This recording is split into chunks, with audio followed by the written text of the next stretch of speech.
il y a 7 ans, il me semble qu'une des premières programmations auxquelles j'ai assisté, il y avait un des premiers films de Cédric Ido, un film assez incroyable d'ailleurs. Et j'ai été de près ou de loin très attentif en fait à tout le travail de Claire et notamment de Quartier Lointain qui m'a permis de découvrir des cinéastes qui n'étaient pas,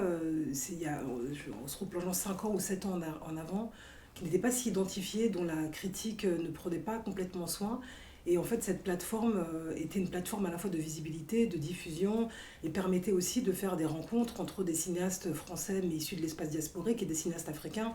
et de faire voyager ces films à l'intérieur de ces trois espaces, même parce que j'ai été moi-même, mon film Vers la tendresse a été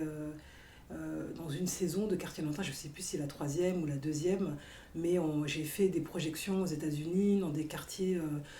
à Harlem, dans le Bronx, au Lincoln Center. Je crois qu'un des premiers films, enfin voilà, la première fois que je suis allée au Lincoln Center, c'était avec Quartier Lointain, dans le cadre d'un festival, je crois, un festival de la diaspora africaine, il me semble. Enfin, je sais, c'est plus si clair, mais en tout cas, voilà, je crois que c'est assez admirable ce que Claire Diao et toute l'équipe de Quartier Lointain a pu faire en termes de diffusion, de reconnaissance, de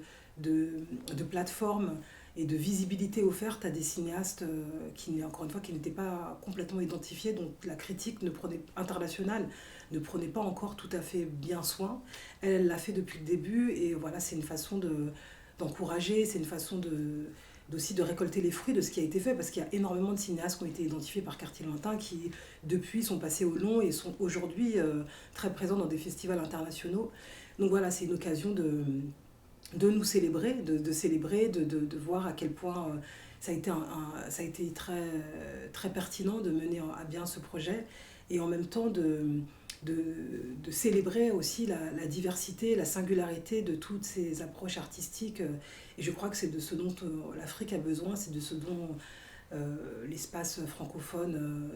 voilà, qui est très lié en fait à la diaspora, a besoin. Et ça me semble, c'est un honneur pour moi d'être la marraine de cette édition.